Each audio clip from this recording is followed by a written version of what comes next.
अस्सलामुअलैकुम। मेरा नाम वकास अहमद सिद्दीकी है और आज इस course introduction to C C plus plus language में हम देखेंगे कि हम अपने प्रोग्राम को डिज़ाइन करते हुए कौन कौन से स्टेप्स को फॉलो करते हैं और इस डिज़ाइनिंग के प्रोसेस के दौरान हमने कितनी दफ़ा या किन किन टाइप्स में अपने प्रोग्राम को लिखना होता है, कैसे हमने अपने प्रोग्राम को इनपुट एंड आउटपुट प्रोवाइड करना होता है।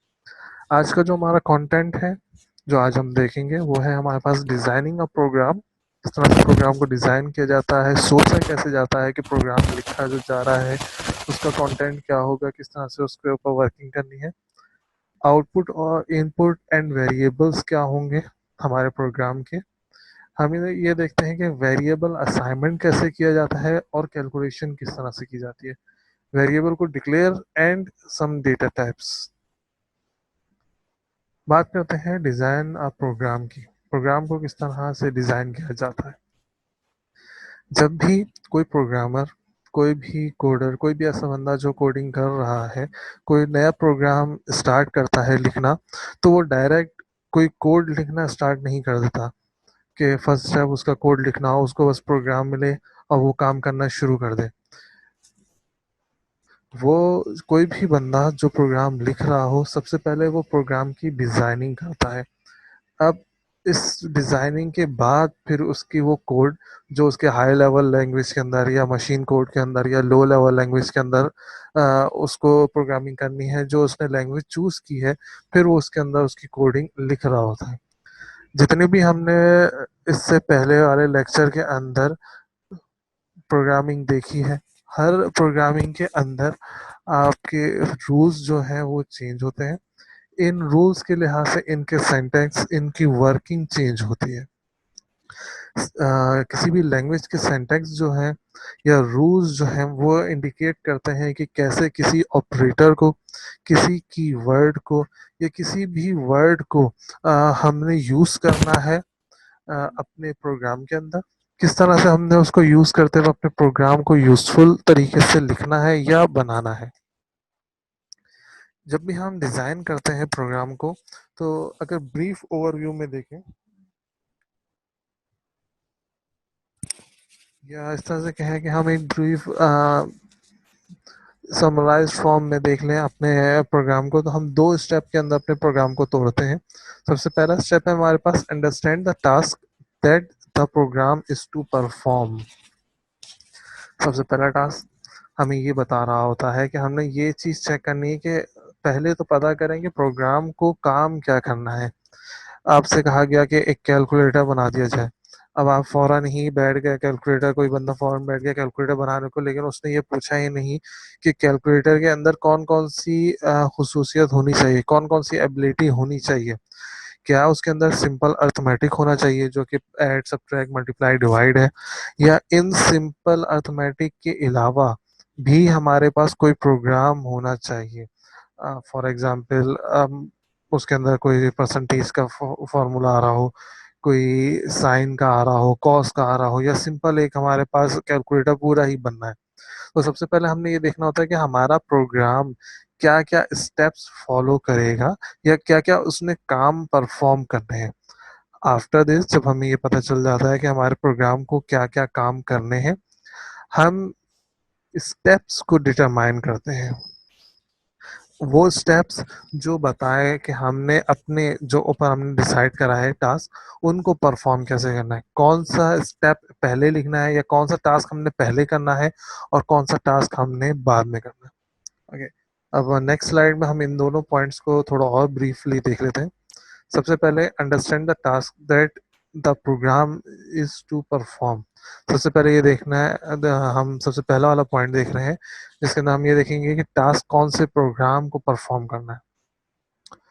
सबसे पहले ये चीज़ ज़रूरी है देखना कि हमारा प्रोग्राम क्या काम करना चाहता है और उसके हमने कौन से हमारे पास फंक्शन परफॉर्म होंगे। इस काम के लिए जो भी बंदा कोडर है या जो भी बंदा प्रोग्रामर है, वो मीटिंग अरेंज करता है किसी कस्टमर के साथ। कस्टमर कौन होता है? कस्टमर वो बंदा होता है जिसको वो प्रोग्राम चाहिए होता है, जिसको वो आउटपुट फॉर्मेट में वो सॉफ्टवेयर, वो एप्लीकेशन की नीड होती है, उस बंदे को कस्टमर बोला जाता है। या इन शॉर्ट वर्ड में ये कहा जाए कि वो बंदा जो पे कर रहा हो आपको किसी भी एप्लीकेशन पे या आपके इन प्रोग्राम्स पे, इन कोड के अगेंस्ट में, वो बंदा कस्टमर कहलाता है। सबसे पहले हम यू या इस तरह से भी कहा जा सकता है, जो आपके यूजर एंड पे लोग बैठे हुए हैं वो आपके कस्टमर हैं। सबसे पहले उन यूजर एंड पे बैठे हुए लोगों की नीड्स के बारे में पता करना होता है रिगार्डिंग दैट प्रोग्राम। उस प्रोग्राम के लिहाज से उनकी नीड क्या है, वो चाहते क्या है, इस प्रोग्राम में क्या क्या चीजें मौजूद हों। ओके, हमारे पास पे पहला पॉइंट ये लिखा हुआ है कि हमने सबसे पहले कस्टमर या यूजर एंड पे बैठे हुए बंदे से इंटरव्यू करना है, और इस इंटरव्यू के दौरान हम डिसाइड करते हैं कि हमने अपने प्रोग्राम को कितने तरीकों में या कितने वेज के अंदर तोड़ना है, और ये सारे जो टास्क हमारे पास इस प्रोग्राम के अंदर गिवन होते हैं, हम उनसे रिलेटेड इंफॉर्मेशन के बारे में अपने यूजर एंड से पूछते हैं। लेट्स से अगर उसने कहा है कि ऐड करना है, कोई कैलकुलेटर बन रहा है और उसके अंदर एडिशन करनी है, तो हमारे पास ये क्वेश्चन अरेज होना चाहिए कि ओके, एडिशन तो सही है लेकिन कितनी डिजिट्स की एडिशन मैक्सिमम होनी चाहिए? क्या दो, चार, छः, आठ? अब जैसे कैलकुलेटर होता है हमारे पास, एक सिंपल कैलकुलेटर जो छोटा कैलकुलेटर है वो 8 डिजिट्स तक का आंसर प्रोवाइड कर सकता है। 8 डिजिट से जैसे ही ऊपर जाएंगे उसके अंदर एरर शो हो जाएगा। जो थोड़ा और बड़ा कैलकुलेटर होता है जिसकी स्क्रीन आपके पास और वाइड है, वो 12 का भी दे सकता है। जो साइंटिफिक कैलकुलेटर्स आ जाते हैं तो वो फिर पावर के अंदर बहुत ज़्यादा हाई पावर तक की चीज़ भी प्रोवाइड कर रहे होते हैं। तो हमने इस तरह के टास्क के बारे में पूछना होगा, या इन टास्क से रिलेटेड इंफॉर्मेशन जो है अपने उस यूज़र एंड पे बैठे हुए उस कस्टमर से पूछनी होगी कि आपको इसके अंदर किस तरह की डिटेल्स चाहिए। अगर वो लेट से, जैसे वही वाली बात, अब वो कहता है कि एडिशन करनी है तो कितने वर्ड्स तक की एडिशन वो कर सकता हो कैलकुलेटर। या अगर उसने कहा कि भाई मुझे एवरेज निकालनी है तो कितनी चीज़ों की एवरेज निकालनी हो। या अगर इस तरह से भाई वो कहता है कि भाई सिंपल कैलकुलेटर और सम फंक्शन, तो अब उस सम फंक्शन के अंदर क्या क्या चीज़ है। अब वो कहता है कि यार सिंपल मीन मीडियन मॉड हो उसके अंदर, एवरेज का एक बटन लगा हुआ हो उसके अंदर, अगर मुझे कुछ पावर देना हो तो पावर कैप वहाँ पे मौजूद हो, लॉग की फॉर्मेट के अंदर गिवन है। तो हमें फिर ये सारी चीज़ें पॉइंट्स नोट आउट करके उनके फॉर्मूले लाइब्रेरी में डालने हैं, या उनके फॉर्मूले वहाँ पर जनरेट करने हैं एज अ की। उसके बाद जब आपने ये सारी इंफॉर्मेशन गैदर कर ली तो उसको पढ़ा जाता है, एक लिस्ट बनाई जाती है और रिक्वायरमेंट्स को लिखा जाता है कि हमारे पास किन किन लाइब्रेरीज, किन किन सॉफ्टवेयर की हमारे पास रिक्वायरमेंट होगी। फिर जब ये हमारे पास रिक्वायरमेंट का काम हो जाता है, हमें पता है कि अब हमारा प्रोग्राम क्या काम करेगा, तो उसके बाद हमारे पास आता है हमारा सेकंड स्टेप। इस सेकंड स्टेप के अंदर हम देखते हैं कि हमारा फंक्शन कैसे परफॉर्म होगा। जब हमारे टास्क डिसाइड हो जाते हैं तो हम अपने टास्क को डिवाइड करते हैं। ये डिवीजन हमारे पास पैरेलल भी चल सकती है, और एक स्ट्रेट लाइन में सिंगल सिंगल करके भी हम अपने टास्क को परफॉर्म कर सकते हैं। Depend on the task, depend on the working. बाज़ औक़ात इस तरह से होता है कि जैसे लेट्स से कि वेबसाइट बनानी है, तो अब इस वेबसाइट के अंदर हमारे पास डिफरेंट तरह की प्रोग्रामिंग आ रही होती है। एचटीएमएल आ गई आपके पास, जावास्क्रिप्ट आ गई, और दूसरी तरह की आपके पास प्रोग्रामिंग आ रही है। तो उन प्रोग्राम्स को हम पैरेलली कोड कर सकते हैं कि जावा एक बंदा प्रोग्राम कर रहा है, एक बंदा एचटीएमएल के लिहाज से लेट्स से प्रोग्राम कर रहा है। वैसे अगर सी के लिहाज से बात करें तो बहुत सारे इस तरह की हमारे पास चीज़ें होंगी जो हम डिफरेंट जगहों पे वो वेरिएबल्स इनपुट ले रहे होंगे। वंस आपने इनपुट ले लिया, अब वो जो इनपुट है वो डिफरेंट फॉर्मूलों के अंदर वो चीज़ प्लेस हो रही होगी। लेट्स से आपसे कहा कि ए बी आप सेलेक्ट करें कि आपने कितने चीज़ों के ऊपर वर्किंग करनी है। आपने कहा कि मुझे 3 ए, बी और सी के ऊपर वर्किंग करनी है लेट्स से। वो आपसे पूछेगा ए का नंबर प्रोवाइड कर दो कैलकुलेटर में, बी का, सी का। आपने सर तीनों की वैल्यू प्रोवाइड कर दी। फिर वो आपसे पूछता है कि अब मुझे बताओ कि आपने कौन-सा फंक्शन परफॉर्म करना है। आपने लेट्स से कह दिया ऐड। जो स्टार्टिंग में आपने उसको वैल्यू प्रोवाइड करी है, ये वैल्यू जितने भी ऑपरेटर हैं वो सबके पास प्रोवाइड होगी। अगर आपने ऐड प्रेस करा तो वो ऐड करेगा, सब्ट्रैक्ट सब्ट्रैक्ट करेगा, मल्टीप्लाई, तो ये जो नंबर है ये सबके पास प्रोवाइड हो रहा होगा। जैसे लास्ट उसके अंदर हमने चेक किया था, हमारे पास दो तरह की अप्रोचेस होती हैं किसी भी प्रोग्राम को सॉल्व करने के लिए या प्रोग्राम को लिखने के लिए। एक टॉप डाउन है और एक बॉटम अप अप्रोच है। तो उसी हिसाब से हम अपने टास्क को ब्रेक डाउन करते हैं या सम अप करते हैं टू गेट आवर आउटपुट या to get anything, to get the results, ये कह सकते हैं।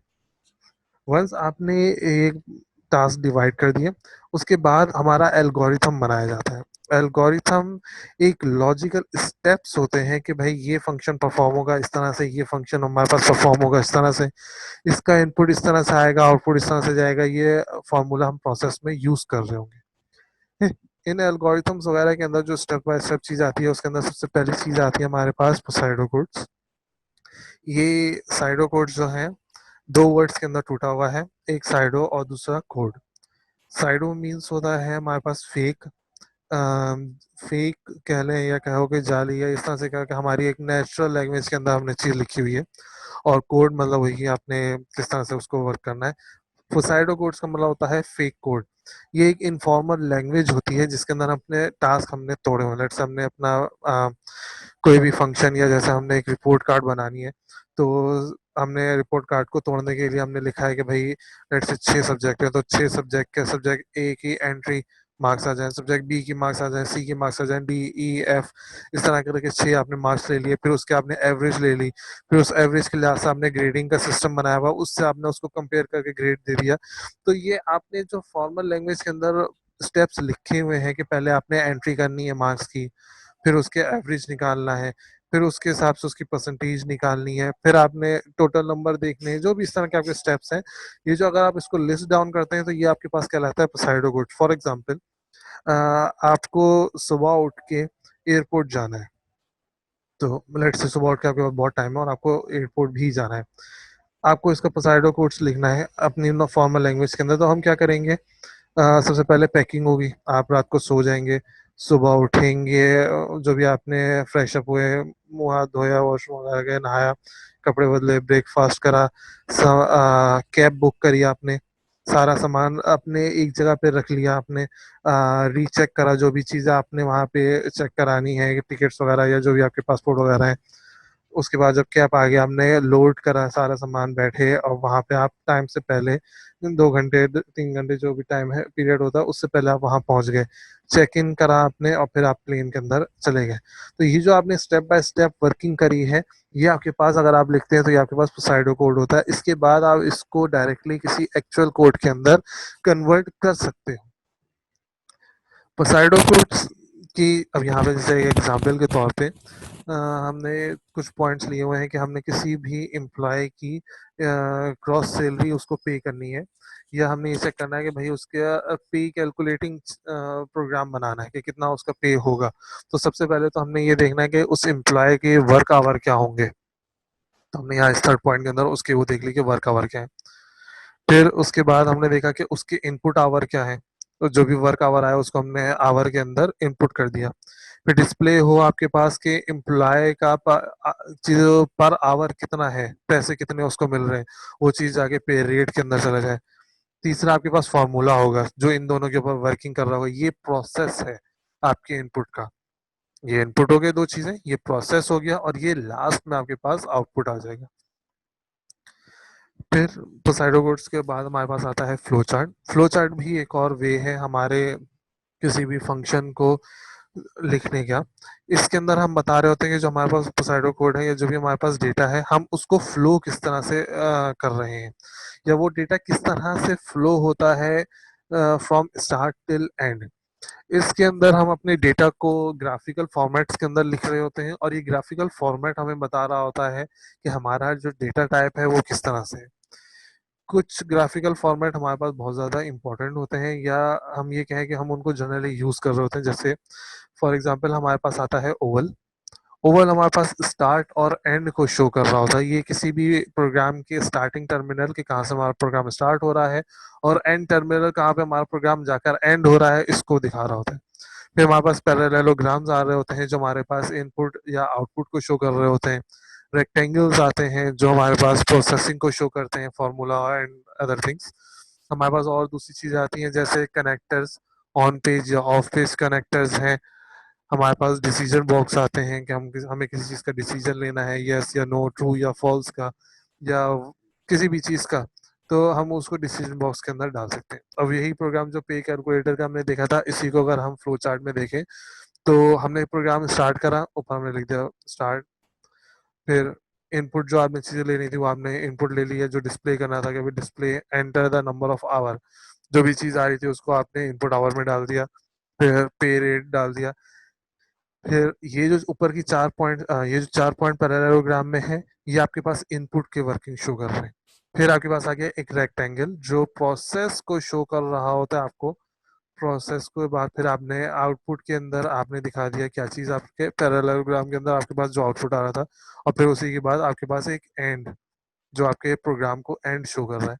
इसी के बीच में अगर कोई आपके पास लेट से डिसीजन बॉक्स होता, तो हम उस डिसीजन बॉक्स के लिए बनाते अपना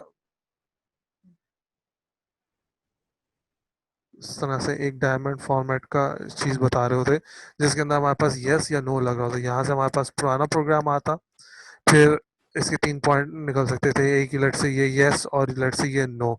अगर नो है तो वापस कहाँ पर जाना है, यस है तो कहाँ पे जाना है, या अगर लेट से तो कोई 3 पॉइंट है 1 2 3, तो एक पॉइंट यहाँ से भी आपने निकाल दिया। ये खैर डिपेंड करता है कि हमारे डिसीजन बॉक्स में इनपुट और आउटपुट क्या वर्किंग कर रहे हैं। इसके अलावा हमारे पास यहाँ पे एक चीज और शो हो रही है, एरो। ये एरो बता रहा होता है हमारे पास डायरेक्शन ऑफ प्रोग्राम कहाँ से स्टार्ट हुआ, नेक्स्ट स्टेप क्या होगा। फ्लो ऑफ प्रोग्राम के लिए हमारे पास यहाँ पर यूज हो रहा होता है। फिर उसके बाद हमारे पास आउटपुट इनपुट एंड वेरिएबल्स की अगर बात करें, तो कोई भी कंप्यूटर प्रोग्राम या कोई भी कंप्यूटर, कोई भी हमारी डिवाइस जो है, वो 3 तरह की चीजों के ऊपर ही वर्किंग कर रही होती है। इनपुट रिसीव करना, जो भी इनपुट रिसीव हुई है उसको सम प्रोसेस उसके ऊपर परफॉर्म करना या उसको प्रोसेस से गुजारना, और फिर आउटपुट का प्रोसीजर। अब डिपेंड करता है कि इनपुट कैसे आप ले रहे हैं और आउटपुट किस तरह से दे रहे हैं, और बीच में जो प्रोसेस है वो कैसे कर रहे हैं। बाज़ औक़ात कंप्यूटर लगा होता है, बाज़ औक़ात सीपीयू का आपके पास लगा होता है, बाज़ औक़ात आपके पास कोई दूसरा आपके पास माइक्रो प्रोसेसर या माइक्रो कंट्रोलर लगा हुआ था, आपके पास पीएलसीज वगैरह लगी होती हैं, डिफरेंट तरह के आपके पास बीच में प्रोसेसर लगे होते हैं। आउटपुट के लिए आपको हार्ड फॉर्म में जैसे प्रिंटर्स वगैरह हैं आपके पास चाहिए चीज़, या आपके पास सॉफ्ट फॉर्म में मॉनिटर्स वगैरह हो गए, कोई पे डिस्प्ले देना है आपने, प्रोजेक्टर्स वगैरह हो गए। इस तरह के आपके पास डिफरेंट तरह की चीज़ें हो सकती हैं। एक सिंपल सा प्रोसेस जो अभी हम पीछे देख रहे थे प्रोग्राम का, इनपुट प्रोसेस और आउटपुट का, आपने इनपुट दिया वर्क आवर और पे रेट, प्रोसेस हुआ। अब प्रोसेस के अंदर कोई भी फॉर्मूला हो सकता है, यहाँ पे फॉर्मूला नहीं, हमने जस्ट इंग्लिश में लिख दिया है, और फिर आपके पास आउटपुट के अंदर चीज जनरेट हो गई। फिर हमारे पास आता है स्ट्रिंग और स्ट्रिंग लिटरल्स।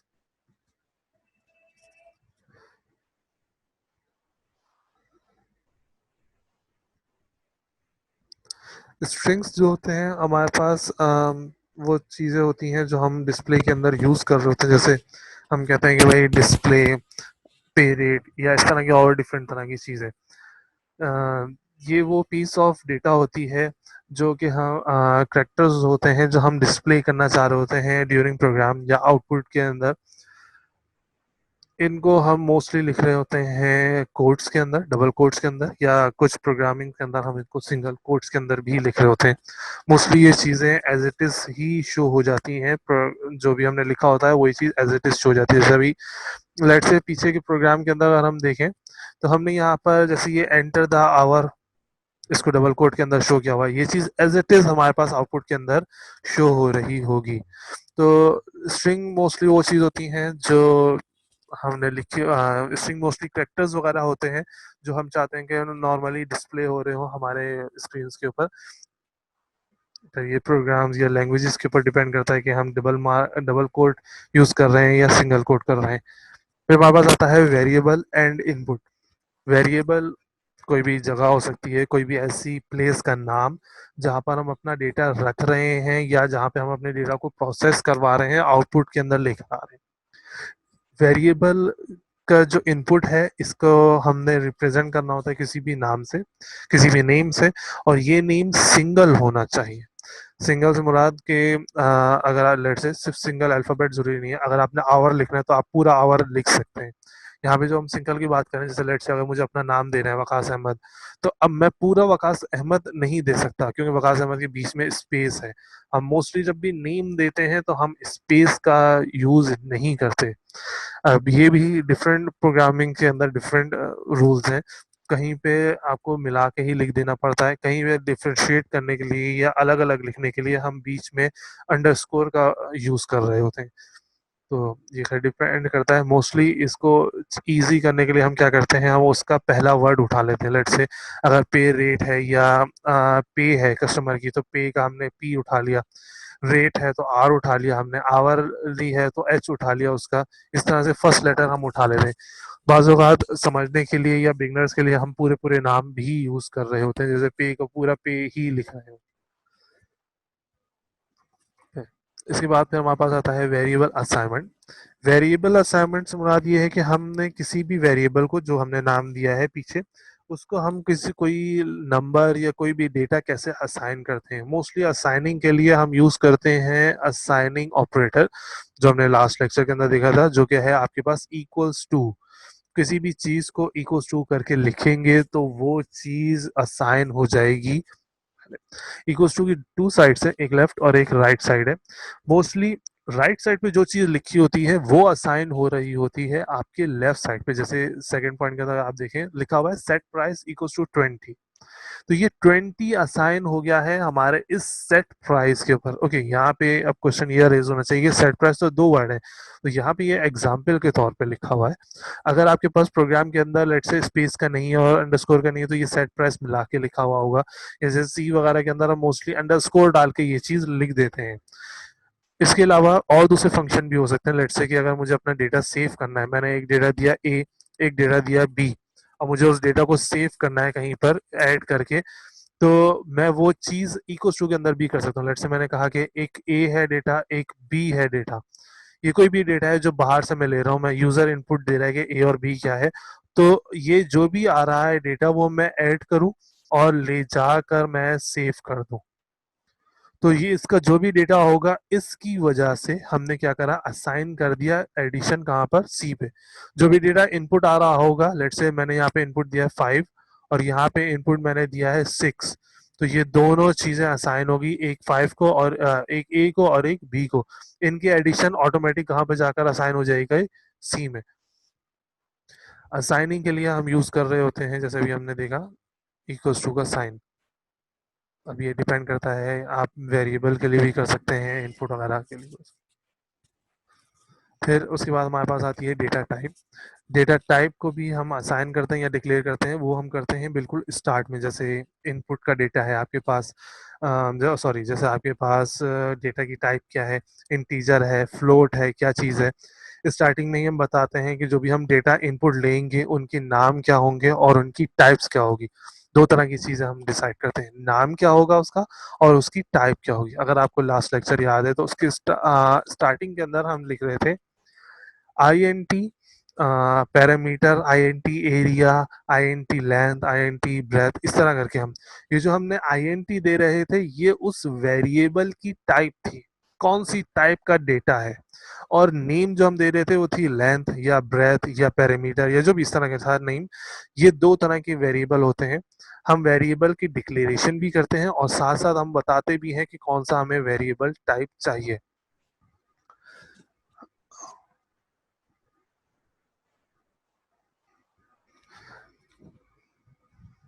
Okay. दो तरह की चीज होती है, वेरिएबल इनिशियलाइजेशन और अनइनिशियलाइज्ड वेरिएबल। वेरिएबल इनिशियलाइज्ड वो होता है जहाँ पे हमने किसी वेरिएबल को कोई वैल्यू असाइन कर दी हो, सही। अनइनिशियलाइज्ड वेरिएबल वो होता है कि हमने पूरा प्रोग्राम तो लिख लिया लेकिन कुछ वेरिएबल हमारे पास यूज नहीं हुए। लेट्स हमने इनिशियलाइज कर दिया ए बी और सी, लेकिन ए बी सी और डी, लेकिन हमारे पास जो वर्किंग है वो ए बी और सी पे ही थी।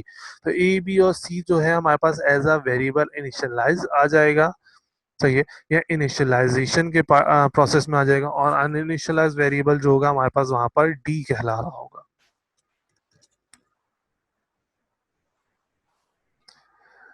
Okay, number, numeric literals and data type compatibility की बात करते हैं।